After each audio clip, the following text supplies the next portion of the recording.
Welcome to Shelby Stitcher. This is Joan Parker. Today I'm going to make a video to share with you how I sort my fabric. These are all fairly large pieces, and what I'm doing is I'm bringing out my boxes that I already had stored in my sewing room, and I'm going back through them. I bought these boxes on Amazon. They have lids and they stack well and they fit on my shelf.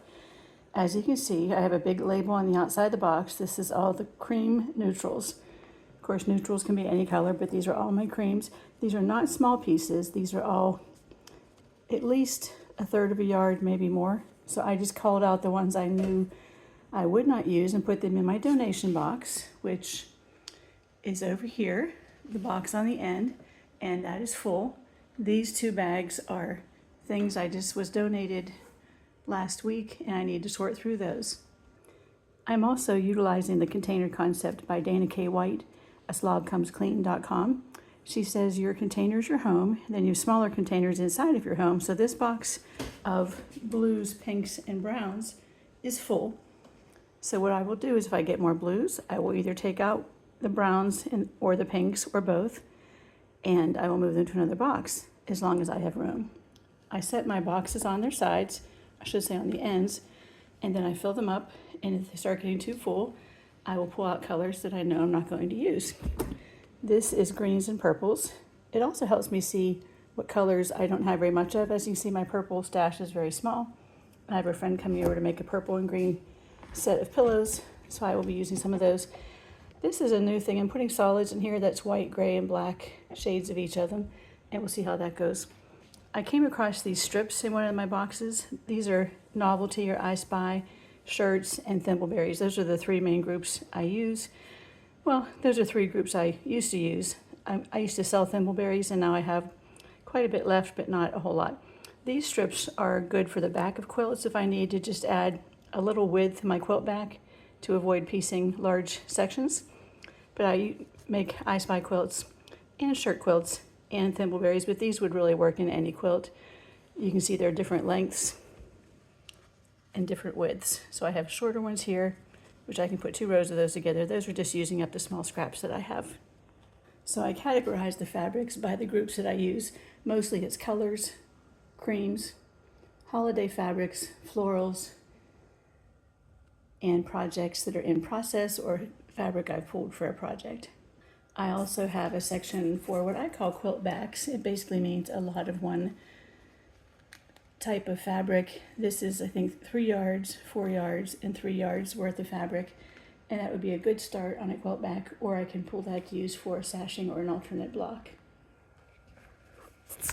I'm doing this in my kitchen. We have a very large island that has my stovetop in it, and then on this side is our table for 12, which we have set up for 10 right now because we've had company a few times this past week.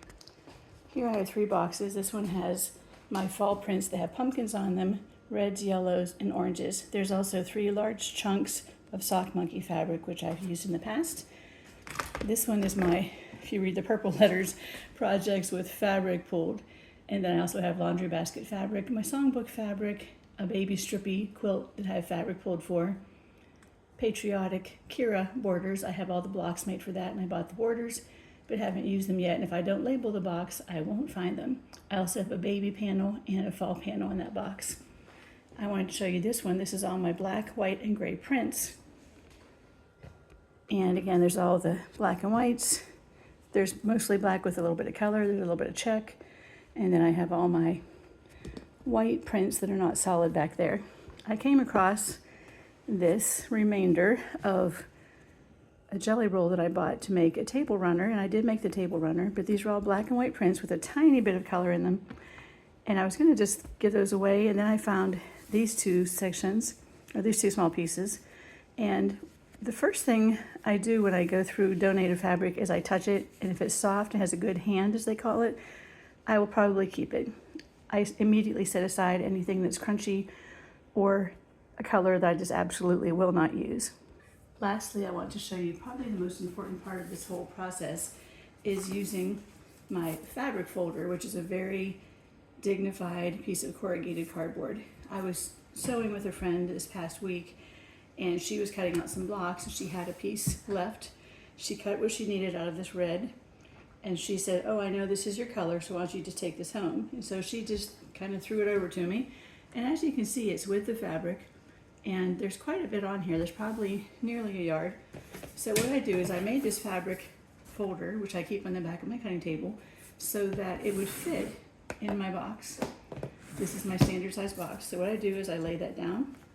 I could refold this and get it to be like maybe an inch wider, but this will be close enough. So I just hold on to it.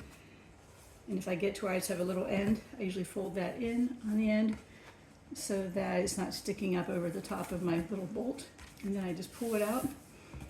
Now to file it, this part is probably the thing I like most about using this system. If I set this up on the end, you can see I have all the oranges, the seasonal with pumpkins, the soft monkey fabrics, the reds, and the yellows. This lets me see the top of every fabric so that I know what I have in here. It's very easy to pull out my yellows, and I put the fold on the top. Just lay that one in there. And then I hold my hand under what I took out and just slide it right back in. This is another way that I keep my fabric ready to use. I don't just throw it into a bag or a basket and let it get all wrinkled. And this way I can read what's on the front of my box. I'll go back and put, since this box is full, I will leave it out here while I sort the rest of my fabrics.